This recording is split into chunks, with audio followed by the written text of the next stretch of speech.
Hello and welcome back to my YouTube channel. Today I'm going to be doing two tags. I am going to be doing the reading habits tag and also the book recommendations tag. So we're going to kick it off with the reading habits tag. I have the questions on my phone. I don't know if these are official tags or if ChatGPT made them up, because I asked ChatGPT for some YouTube tags and I don't know if these are real or not, but I'm going to answer the question. The reading habit tag, the first question is, do you have a certain place at home for reading? And the answer would be my bed, I think. I don't really have a specific place, either my bed or the room where we have our piano. I read on the couch there, but it's not specific, kind of like wherever, to be honest. Question number 2 is bookmark or a random piece of paper. I think this answers that question. I love bookmarks, though I have nothing against the random pieces of paper or a random object method. I have loads of bookmarks, so why wouldn't I use them? Though if I didn't have one at one point. I was in work and I forgot to bring a bookmark and I just used my Carmex. Anyway, question number 3. Can you just stop reading, or do you have to stop after a chapter, a certain amount of pages? I have to stop at the end of a chapter. Sometimes if I get interrupted or something, I have, like on occasion, stopped in the middle of a chapter, though that's not my preferred mode of reading or manner of reading. Question number 4 is, do you eat or drink tea? I don't know about eating. If I'm like, depends. If I'm reading with my Kindle, I might.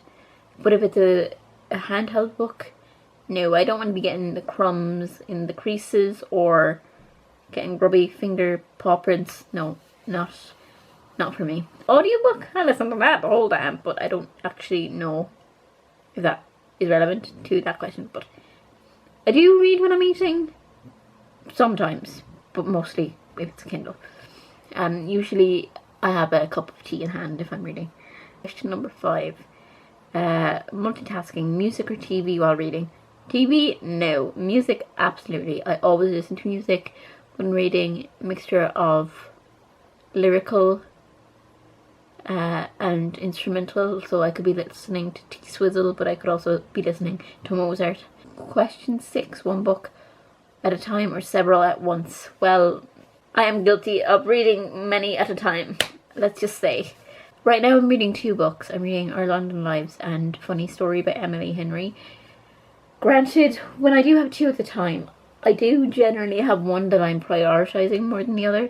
One, for example, Funny Stories, probably going to be more of an audiobook read, even though I have the Kindle as well, or the ebook version. So I'll listen to the audiobook when I'm at work, and then I'll come home and I'll read Our London Lives. Kind of just, if I'm reading, I tend to read in separate forms, just to kind of have that distinction. I find it helpful, but I also have read like numerous physical books at once as well. So yes, I do read more than one book at once. Question number 7. Reading at home or everywhere? Everywhere? My favourite place to read is actually on the train. I love reading on the train. It's just so therapeutic to me. I don't know why I find it so relaxing, but I love it. Now, that does need a relaxing train ride in general. Like, if there's noisy people around the place, I ain't going to get much reading done. But in general, I love reading on the train. Number 8. Reading out loud or silently in your head? Silently in my head. Don't be that person that is like, it's fine if you're by yourself, right? And you want to read something aloud? Be my guest. But my pet peeve is people who do not have the ability to read in their inside their head. People who read text and they read them aloud, and I have people in mind when I say that. It's a pet peeve of mine. I'm like, use your inside voice inside your head, please. But 100% silent reader. The only time I'm going to be reading aloud is if somebody like asks me to read a passage at an open mic night or something. I'm not reading out loud. No, thank you. Do you ever read ahead or even skip pages. If you skip pages, you deserve jail. I'm sorry. Now, if it is, sometimes I will skip things. It's like it's like song lyrics or something that have been embedded in a book, and I just don't want to read the song lyrics, then I will skip that. But I read every single page, thank you very much. If I'm going to be checking it off my story graph or my book, my Goodreads, I want to have read it. Like, do I read ahead? I used to do this thing, okay, right, where especially if I was reading Cassandra Clare books, and I was getting really nervous and I was afraid for the life of a character, I would read ahead, just like flip ahead a few pages to check that they were still alive. I have stopped doing that because I gave myself spoilers on more than one occasion. Or if I was really excited about a character in a romance novel and I wanted to make sure, or if there was a romance side trope going on, I'd want to see if they ended up together, and I'd like skip forward. And I did do that. I don't do it as much anymore. I also used to have this thing where I used to read the last page of a book, either before I ever started, or like if I got curious and I wanted to like ensure the fate of characters. Basically, anxiety. My habits were born out of anxiety. I don't do it as much anymore, but yeah, I definitely did skip ahead. I used to do that a lot more. I used to read the last page. Just quelled my worries, okay? I promise. Number 10. Breaking the spine or keeping it like new. I'll show you. Broken as heck. Broken as heck. Now granted, so many of my books look pristine, despite the fact that I have broken the spine. I feel like books should look like they're lived in. Like this spine is broken, but it's fine. Like, it's totally fine. I'm 100% an avid spine breaker. I believe that books are meant to be experienced and lived in, and should look lived in. It should look read. So I'm not there to be keeping them pristine. Where I draw the line is like spilling drinks on them, or like getting the pages wet and then it looks gross. But break the spine, annotate them, do the whole, even dog ear them. I'm totally okay with that.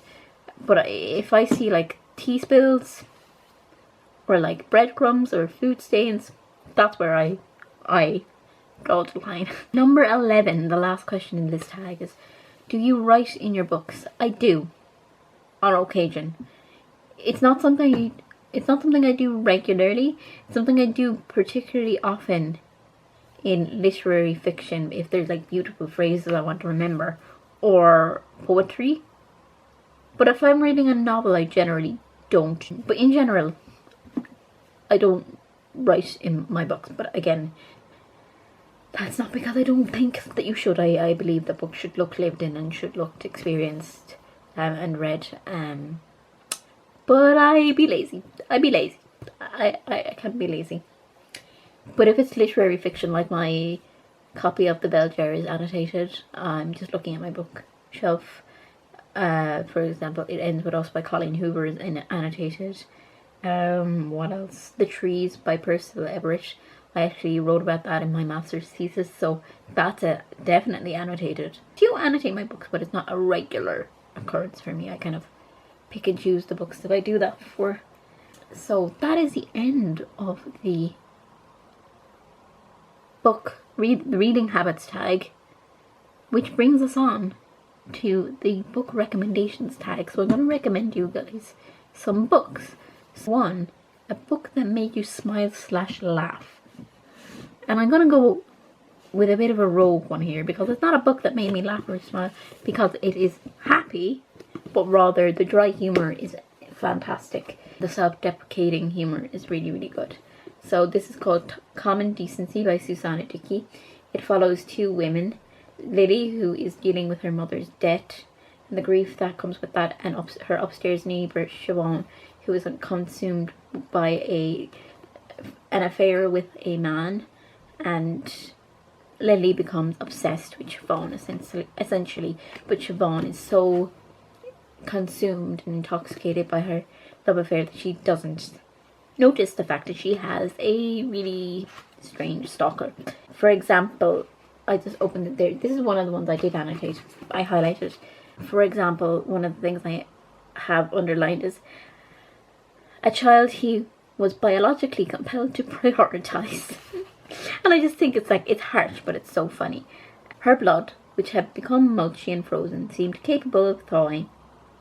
The colour scheme is like standing in a Tupperware lunchbox that once, however briefly, housed leftover bolognese. So, yeah, I don't know, just funny, witty, but not funny happy.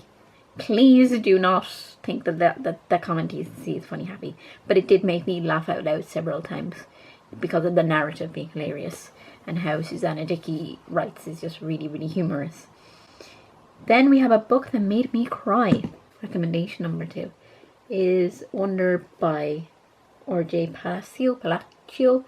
It's about August, this boy, our main character, and he has a facial difference, and it's about him starting school and dealing with the judgment and the bullies, but also making really great friendships. And the ending got me, even though I'd seen the film so many times, and the film is actually one of my favourite movies. So much happens after the film that is really emotional that wasn't included in the film, and it's sad and it's infuriating, but there's also like really heartwarming moments, and I cried. I finished this with tears streaming down my face.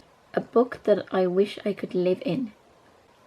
A book that I wish I could live in is The Hating Game by Sally Thorne. I don't actually have a physical copy of it, but it was the first romance novel that I read that I really, really loved. And also our main character, Lucy Hutton, works in a publishing house, and I really want to work in a publishing house. And also it's enemies to lovers, so I would 100% want to live in that book for several reasons. The enemies to lovers, and also she has the job that I want. Question number 4 is a book that surprised me. This is a book that I read for Tandem Read Along. Dearest Intimate. I wouldn't have read this book otherwise. It wasn't on my radar at all. But it's just so incredibly done. Multi-generational story. I learned so much about Singaporean culture that I just didn't know about, and it weaves all these different narratives and generations so well, and it's heartbreaking, but it's wonderful. So Dearest Intimate, definitely the most surprising book, because as I said, I would not have read it otherwise at all. Now the last 2 questions are number 5, recommend a book you can't stop talking about, and number 6, recommend a book that is your all-time favourite. Both of these books are all-time favourites, but the book that I can't stop talking about, I'm going to go for The Travelling Cat Chronicles, Haru Arakawa. It is translated Japanese fiction, told from the perspective of a cat. It sparked my kind of cat book collection. It is so emotional, but unexpectedly so. It starts out really funny because it's told from the perspective of a cat, and cats have a reputation of being kind of emotionless and disloyal and everything. So it's kind of funny, and then it becomes really emotional, and it's just so brilliant. It's about this guy. It chronologues cat and his owner's relationship, and it's wonderful, and you should all read it, and I will never not talk about this book. My favourite book, which is actually both of these, they're tied, but I wanted to talk about both of them. So my favourite book is Open Water by Caleb Azuma Nelson. This is the most beautifully written book I have ever read, but it tells such a heart-wrenching story, and it's just kind of, it's amazing how you can weave such trauma with such beauty. It just mesmerizes me, and also how he uses lyrical language, like musical language, to describe things. He actually uses, for instance, words like chorus and stanza and the crotcha quaver rhythm, those kind of words, to describe whatever is going on in the scene or his emotions, the character's emotions. And it's just so amazing, and it's a really heartfelt compelling story about how racism tears people apart. Those who are victims of racism, how it tears people apart because sometimes it's safer for people to not be together. It's the book recommendations tag. Thank you all for watching, and I shall see you next week.